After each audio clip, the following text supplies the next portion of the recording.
Good evening, friends from Rasa, Japan. This is Michael Castro, representing the Castro family from the Philippines. When we were first approached by President Sinense to be part of the host family who will be hosting the Rasa Japan students, we were a bit apprehensive. We were apprehensive because there might be not enough time to spend with those whom we're going to host. But come to think of it, we made the perfect decision in hosting Mayo and Mio. These two students formed part of our family. And we were also able to meet three additional friends, Mr. Kibune, Sir Goto, and Ma'am Tadako.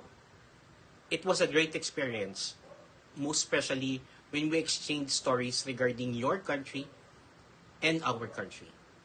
And I would like to extend this time to really thank you in the bottom of our hearts from the Filipino people, because you, as Japanese nationalities, are extending help, most specifically for those who needs the most, and most specifically for those students here in Kabuyao.